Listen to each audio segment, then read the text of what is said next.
You're listening to Psych with Mike.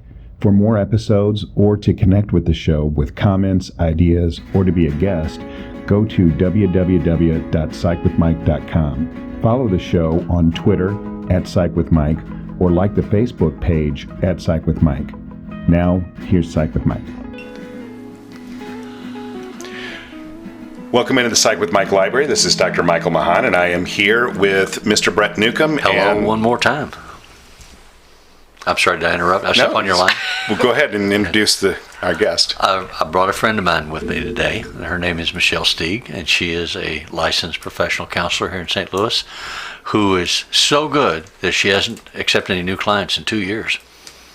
Is that a true statement? We are at 2.5 years at this point. Whoa, yeah. and over 2 years. Sorry. Right? Thank the correction, yeah. Right? Yeah. One more time for the cheap seats. Yeah. Well, There are no cheap seats. Yeah, no, really. Literally. Not if you're not accepting clients for 2.5 years. Yeah. Well, that's awesome. Yeah. Yeah, it's been. When you're good, you're good. Say it one more time. I couldn't hear you. When you're good, That's right. you're good. Okay, got it. Yeah. This dynamic, I'm telling you, this dynamic is freaking me out. All right. Does your wife know you're here with her? Yes. Okay. And she's My wife, good. when I'm with Michelle, my wife is almost always with us. Yes. So. I'm feeling her energy. That's where is Phyllis here now? Spanky No, energy Phyllis is not here. Oh, okay. Except she's probably somewhere In spirit. saying something snarky. Yeah. She is. which She's what she tends sending to me do. energy. Yeah. Snarky vibes. Yes. Yeah. Snarky vibes. Uh-huh. I'm surprised that she lets you hang out with the two of us unsupervised. It's only because I'm here. Yeah, exactly. It's only because I'm here. Yeah. So, did he tell you? So, we go to Colorado every year, and one year he had devised this plan where he and He being his me. friend Paul, Yeah. Brett, he being Brett, took the truck and drove around the corner and hid, so that when I got to his house, his wife was there and frantically like, "Oh my God, you're late and they've already left," and I am freaking out. Tailspin. So Tailspin. there's a history here. Yes. When Mike was in graduate school and was one of my students, Yeah. he didn't turn in his assignments. They were didn't late. do a lot they of were things when I was in considerably graduate school. late. Yeah. So much so that like a year later we had to go before the provost and work out a deal to accept and finish the classwork. Sure. Yeah. So Mike has always had problems with time. Management and being on time. Exactly. And so we were going skiing, and it's And you and I are compulsively early for everything. absolutely. If I'm Yeah. not early, I'm late. Same. Yeah. But we were going skiing, and we were going to leave like at 4 o'clock in the morning. And I said, "Be on time." I said, "Matter of fact, why don't you come up and spend the night, and then we'll get you up and we'll Right. get you in a car and we'll be ready to go." "No, I need to be with my wife and my family because I'm going to be gone for a week, you know." "Okay, we'll be here on time." So he was late. So I waited a few minutes and I said, "Paul, let's move the car." So we already had it loaded. I really appreciate We it. moved the car. Mike comes in. We're hiding in the back room. Good for you. Mike comes in. He's like, "Where's your car?" Phil said, "Oh, they left. 4 o'clock. You weren't here." And he just blanched. Oh, I bet. For the first 75 miles, he didn't have anything to say. He was just stunned. Like, I can't believe it. You guys left me. But in subsequent years, man was never late. I bet. Yeah. That's a lesson Okay, so learned. you brought it up, sucker. Yeah. Yeah, all right. I don't have a problem with it. Yeah. I'm 60 years old now. I do what I want. And now you're on time. Yeah. Yeah. I actually am pretty much on time. I don't think I'm late to anything anymore. But that's not what we're here to talk about. What are we here to talk about? What are we here to talk about? So I had sent you an article on the difficulty that individuals who have borderline personality have with relationships. And so I actually sent this to spark the clinical discussion. I think that is a thing that is stereotypically believed. And what I'm wondering is because we have 3 very experienced clinicians here. In our experience, is that a true thing, or is that something that gets hyped but really is more pop science than it is true therapy? That people who've been diagnosed as borderlines have histories of relationship problems? Right. And if they do, why? You want to deal with that? Kind of, but I want to hear yours first, your take first. And Because I have some differing thoughts. yeah, part of at the this point. reason that I bring this up is because when we first met each other, Brett and I, you had whether it was overt or covert, a reputation for working with access to personality disorders. And in the group practice that we were in, I know for a fact that it was routinely said that if somebody had a personality disorder client, they either had to do therapy or had to do supervision with you, or you had to do the client. And so you have experience in this area. So I think we should define what we mean Yeah, by an absolutely. access to personality disorder. In the DSM, the Diagnostic and Statistical Manual, whichever iteration it is, 5, 6, 7, of the American Psychological Association, they have lists of identified traits and the characteristics of those traits that come with a label. That's used in medical situations and for insurance coverage to say, oh, this person has 30928, and then everybody knows what that means. They go look it up, and it's like looking in an encyclopedia. There's a cluster of personality disorders, and the idea is that all of us have personality traits. There are parts of us or elements of us that manifest in situations. The more complex and pervasive that trait is, as the way we present ourselves to the world and the way other people experience us, the more likely it is to be called a personality disorder if it's dysfunctional, if it causes us life cycle problems, relationship problems. So the more it's a consistent articulated pattern as the way we and everyone else around us experiences us, the more likely it is to be a personality disorder, which is an access to disorder, than to be just a personality trait, which might be a part of who we are, but it's not all of who we are. Borderline personalities are one of those traits that get extrapolated into a disorder. And it is a comprehensive way of being experienced, of experiencing self and of others experiencing us. And in my experience, yes, relationships are extremely problematic for people whose central manifestation in life seems to be caught up in this complex of traits. So my introduction to borderline personality disorder was working in the hospital. Before I got my graduate degree and started doing therapy, I worked in a hospital from my 16th birthday until eventually I left to go into practice with Brett. And I worked on locked behavioral health units, and whenever there was a female patient that was difficult and oftentimes med seeking, all of the nurses would label this person as borderline. So that was my experience. Anybody that you didn't want to deal with, according to the nurses, Female specific. It's female specific, right, Yeah. right, was borderline. And I'm like, okay, well, what does that mean? That so anytime so what is this constellation of behaviors that makes up borderline? And obviously they didn't know what they were talking about. So what is the constellation that makes up that Well, it's personality interesting you disorder? say they didn't know what they were talking about, but one of the jokes in the practice over years was that if the receptionist secretary hated your client, female client, she was borderline. Yeah. And she very often was. I know, because I really struggle, because I think there's a lot of like internalized misogyny within the DSM and all of that. And, like, but you know, when these difficult patients come in, and yeah, they're probably borderline, but the unfortunate is a lot of it is true, Yes. right? Yeah.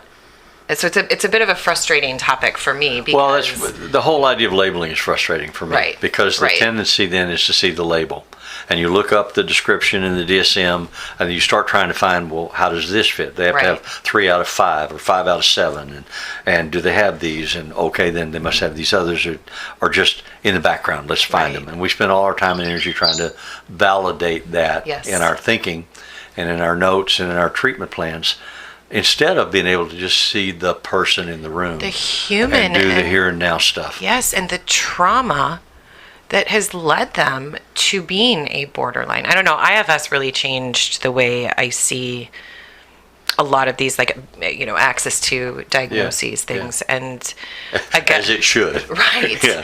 And, kind of like what we were saying about sitting with a man who is raging and not being activated. Like, I don't know, when I work with and have worked with borderline clients, it's the IFS world changed it in terms of like being really curious about the behaviors instead of diagnostic and judgmental, and how do we deal with the symptoms here when what we're dealing with is a wounded part of this person who has experienced trauma and found a way to survive. Yes. Although it is problematic maybe now in adulthood, we need to honor that, like, that problematic behavior as an adult was a survival skill for them as a Amen. child. And Amen. it deserves the respect.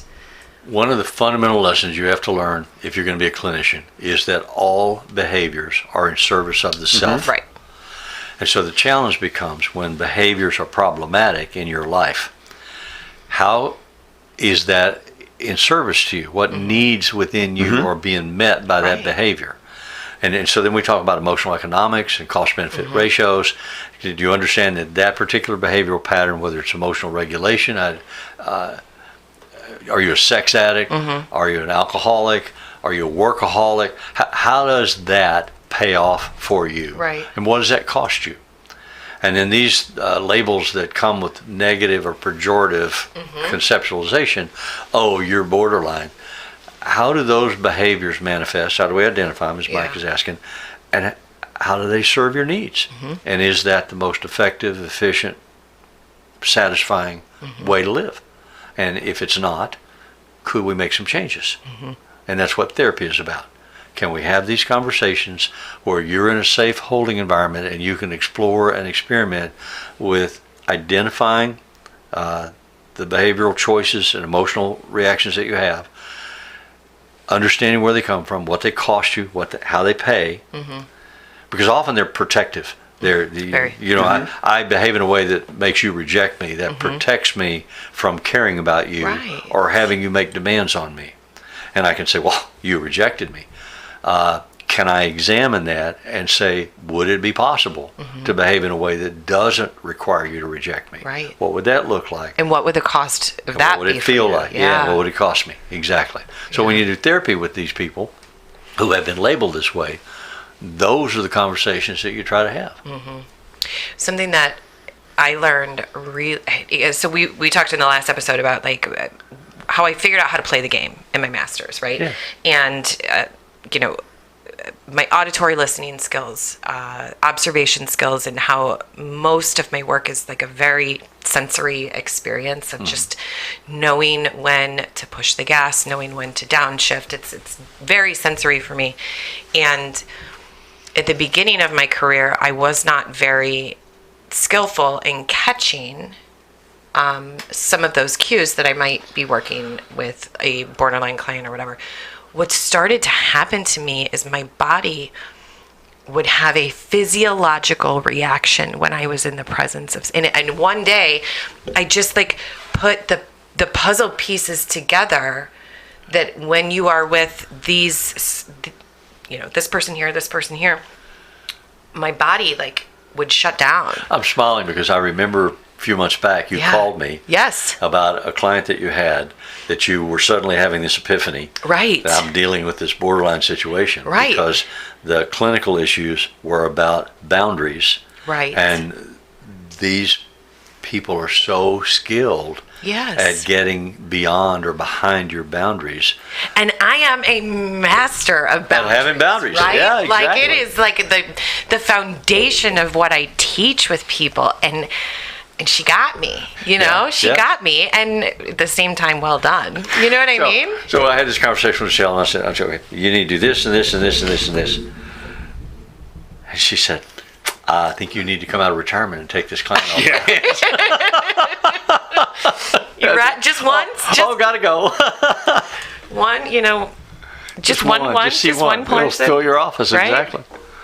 So let's go to our break, and then when we come back, I want to maybe kind of set a foundation for what we understand borderline to be from our clinical perspectives. Hey everybody, Dr. Michael Mahan here from Psych with Mike, and I couldn't be more excited to talk to you about Athletic Greens, which is a new sponsor we have here on the show. I started taking Athletic Greens, watching some YouTube videos and doing my own research. I wanted to add something to my daily workout program to give me some energy and to support gut health. And that was the one thing that kept coming up again and again with Athletic Greens is the guy who started the company did a bunch of research because he was having some gut health issues that he couldn't get any resolution for. He developed Athletic Greens, and it's just exploded from there. So it's 75 superfoods, vitamins, minerals, probiotics, whole food sources that's all in one daily scoop. You put it in 8 or 12 ounces of water, you shake it up, and you drink it. The taste is very, very drinkable. I actually enjoy it, and I have been using it, and my energy levels have just been through the roof. I really like Athletic Greens because of some of the sustainability things that they do. So they buy carbon credits and, to help protect the rainforest, which is something that I really like. But if you order Athletic Greens in your subscription, you're going to also get a year's supply of their vitamin D supplementation and 5 free travel packs. And that vitamin D is so important during those winter months when we're not getting enough sunlight. We've talked about how that decreases your mood and increases depression, and that can be a real deal changer. So you go to athleticgreens.com/emerging. That's athleticgreens.com/EMERGING. That's the Psych with Mike promo, and you're going to get that additional vitamin D support for a year and 5 free travel packs. So take control of your own health today. And as always, if it's Friday, it's Psych with Mike. Okay, we're back. And so I think, well, let me ask the question. Probably the single most significant clinical presentation of borderline is a profound fear of abandonment. Would we all agree with that? Yeah. Okay. And so then that fear of abandonment creates a dynamic of behavior where the individual may approach these kinds of interpersonal relationships because that's what they desperately desire, but will ultimately do things to undermine and even to destroy those relationships. And so it's an approach avoidant kind of behavioral pattern, and that's what makes their ability to be in interpersonal relationships complex. Do we all agree with that? Yes, and Okay. it's intensely repetitive. Yeah. They cycle through relationships where different person, same issue, different person, same issue, different Right. person, same issue, same behavior. They are incredibly seductive, and I don't mean the sexual sense, although they can be what Yeah. they do, in their neediness. I need you to love me, to accept me, to help me, but I'm going to test it. Do you really Yes. love me? Do you really need me? And so I'm going to constantly test it. If you get frustrated with me, if you reject me, if you punish me, then I was right all along. And you didn't love that me. self-fulfilling prophecy, Yes. the reason why that's so hard is because the vacillation of the affects, so their moods, will change rapidly and unpredictably. So you may think that you're in this really intense relationship, and all of a sudden this individual does something out of left field, and then you react to that in a negative way, and then that confirms their worldview. See what you made me do. Yeah. I knew you were going to do this. Well, and I think as a clinician, you have to be acutely aware of your parts, right? When it comes Yes. to, because it is a constant dance, right? Of like, Oh, and they're so subtle in their Yes. seductiveness. They want to be your first client or your last client. They want to walk you to your car. They want to bring you donuts Right. first thing in the morning to have with your coffee. They want to be special. They want to be different. They will study your office when they will study you. Yes. They find out You. what TV shows you watch. Yeah. They'll find and they look you up on the internet. They find out where you live. They drive by your house. Say, "Oh, I love your roses. They look so good." Right. And you're like, "Wait a minute. You don't know where I live." Well, they do know. They do. And so I think it's imperative that you be aware of the shifts that happen inside your system. And your as a own internal clinician. system will tell you Yes. if you listen. Yes. Yeah. Because they, as a borderline client, will pick up on the shift before you even do. And they will call you on it, which then puts you into, or can, into a defensive position where then you're trying to scramble and make up and be like, no, it's not like this, when they can read you. Yeah. So your self-awareness is imperative, because they will know you when a new part steps in with you, they're on it. Well, and they know the buzzwords to use to push your buttons. They'll say, "You don't really care about me. You're just a paid friend." You're just doing it for the money. And you have to say, "I'm not your friend at all. Right. I'm not a paid friend. I'm not a friend. Right. That's not my role in your life. I care about you. I'm your clinician. I'm your therapist. I'll pay attention to you as long as you pay your bill." Yep. Right? I am paid. Right. But you're buying a professional service. You're not buying Absolutely. friendship. Right. I don't actually think about you over the weekend when you're not here. Although they will try to get you to. Yeah. They'll send you letters. They'll call you. They'll have a crisis call. Yes. And you have to, so working with these individuals, borderline, is about borders. You have to have boundaries. You have to have lines. You have to say, this is not the way it works. Right. So I used to teach my students who wanted to be clinicians, if you have one of these clients that sends you a 10-page letter during the week, because they can't hold you from week to week session. They don't remember what you said. They can't hear your voice. They become terrified that you don't really exist. So they write you a letter. You're supposed to read that letter. That makes you think about them when they're not there. So the way you handle that is you bring them in the office and say, "Read this to me." You don't have not read it. They get really rattled. And that's not the objective, is to get them rattled. The objective is to say, you exist and I exist in separate planes. We come together. It's predictable. It's consistent. I'm available. I'm available for you now. Whatever you needed me to hear, share it with me now. So what is the feeling of the room here? Because everybody obviously is a well-trained, experienced clinician, as to whether or not these individuals can make, because what you're talking about, Brett, is you're setting boundaries. Yes.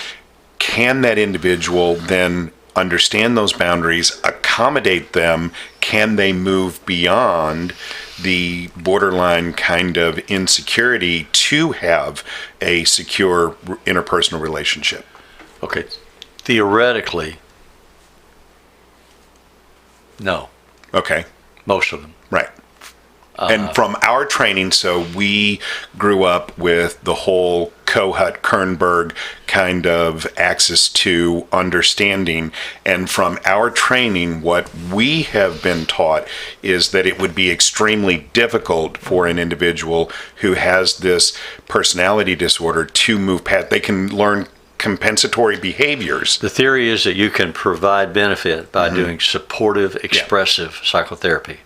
I support you. I let you express your feelings. I let you experience your feelings in a safe holding environment. But I don't fix you. I don't change you. you may be able to do that yourself. But the theories that I've read say you can't do it until you're in your late 40s or Right. early 50s. At Right. least. And only Right. then if you intensely want to and have a supportive environment to work on it. And I want to be clear that from our Kohut, Kernberg kind of psychodynamic education, that's what we've been taught. If there are other people out here who have different ideas, we're not saying you're wrong. We're not saying that we know everything. We're saying that from our clinical perspective, that's what we've been taught. I would be interested from an internal family systems perspective, is that different? Yeah, so I think, again, a common thing for me you'll always hear is that awareness. And so when we work with, trauma backgrounds or DID, borderline, it's, Dissociative identity disorder. yes. So it's a really interesting approach when it comes to the IFS work, because what we're doing is creating awareness of when a part steps in and blends with the client, or when a client becomes hijacked with a part. Triggers. And prior to learning about IFS and how parts work, they're just functioning, right? Like they're just going through their day and they don't understand why they're getting triggered, or why they're repeating the same patterns of pushing people away, or feeling abandoned, or feeling like nobody loves them. And so our job in internal family systems is to map the different parts of them that hijack them, right? So it's a constant awareness of parts stepping in and swooping in, and me saying to them, like, Mike, it seems like your suicidal part has really stepped in, because I've learned the tone of the voice that your suicidal part has.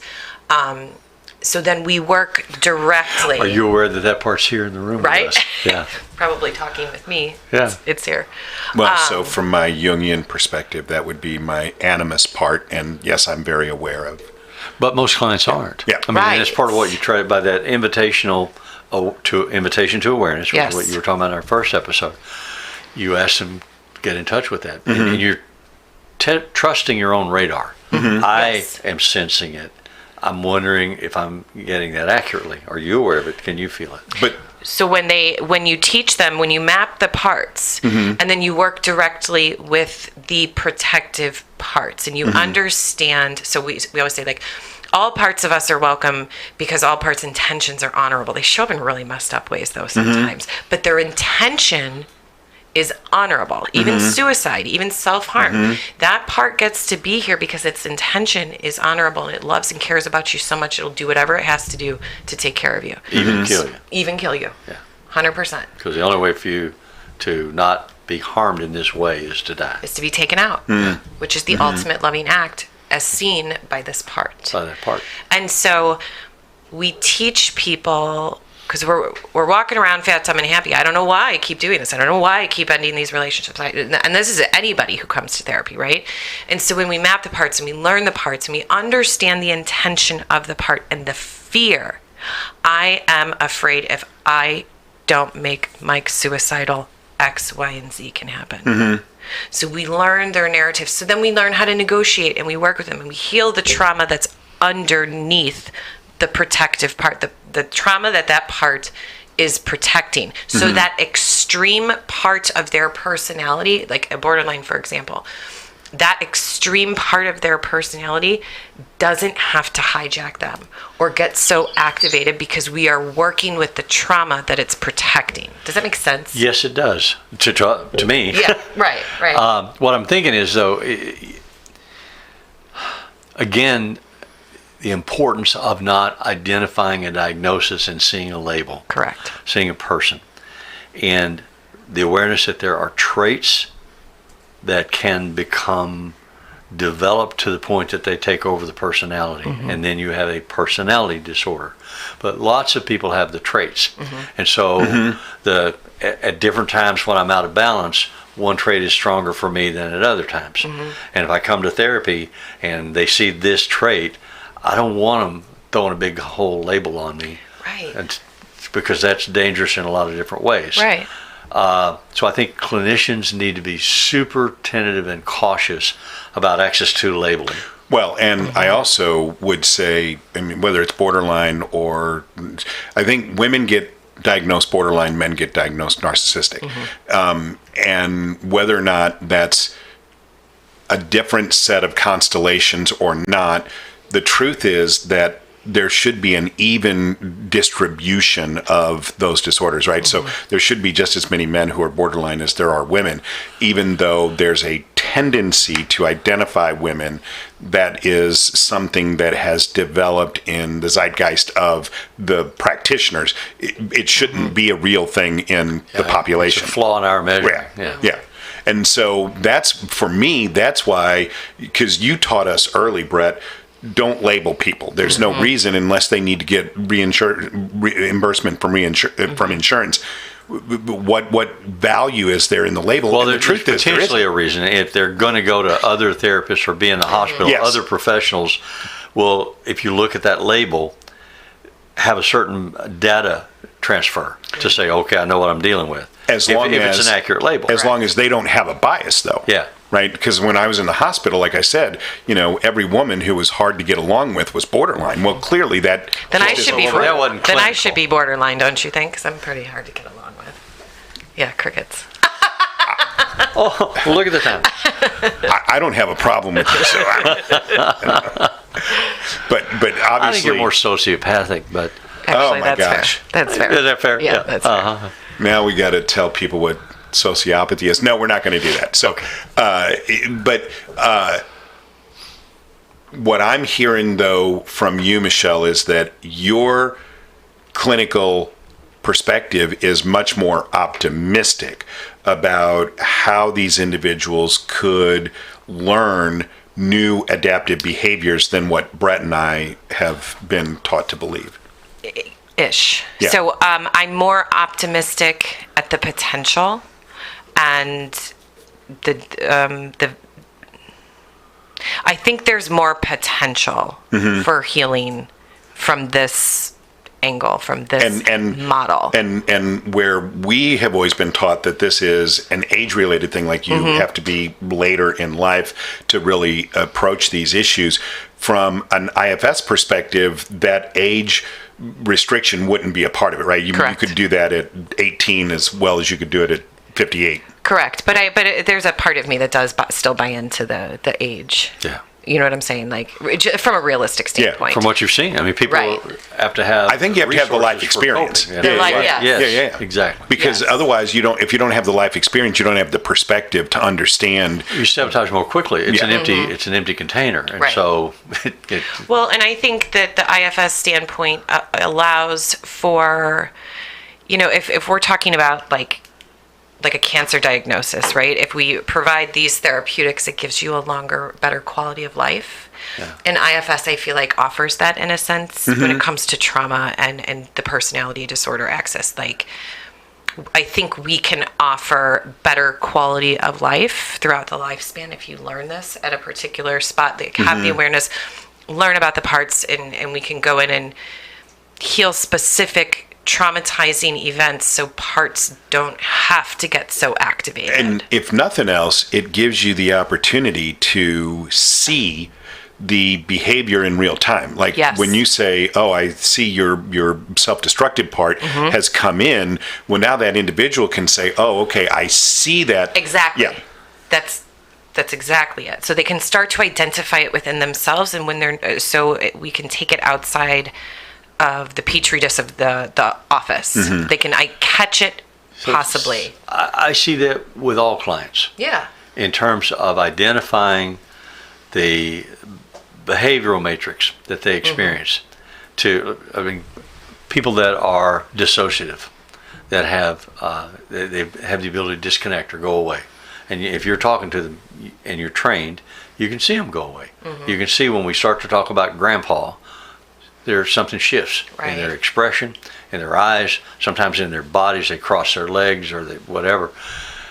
And so then as a clinician, you start to point that out to them and show them. And you say, well, you just went away somewhere. No, I didn't. No, I'm right here. It's creating the awareness in the Yes, here and now. back to the awareness. Yes, it's everything. It's crucial. Yes, because you say, so you don't muscle up and say, I'm the brilliant person in charge here. You say, okay, Wait. it's really important for me to understand Not supposed to So do that. can I point this out to you again, just so that you can clarify for me that I'm wrong one more time? I'm okay with hearing Right, that right. because I want to learn to hear you accurately. And if I think red and you think blue, then I need to know that. So they're like, yeah, okay. And then you just keep doing it and keep doing it and keep doing it. If you're right, if you're on target with what you're seeing, there will come a point where they Right. will laugh and go, oh, I just did that, didn't I? Exactly. Awareness. It is Awareness. the consistency It's everything. Yes. of the And the message safety. from the I'm therapist. not accusative. I'm not attacking you. I'm just saying, I think I see this. I think I'm feeling this. It's just an observation. Am I out of balance here? Yeah, you are. And, Okay. and when you Got do it. that consistently, then it creates a less threatening opportunity for the client to then allow it to boil up into their own internal awareness. Yeah. Exactly. Exactly. Yeah. Okay. Hopefully that was beneficial for people. We may get kind of heady in some of these clinical discussions. So if anybody ever has any questions or would like a clarification of anything, Go see a that we real talk therapist about, somewhere. Go see a real therapist. You can also send us questions. You can get us at psychwithmike.com.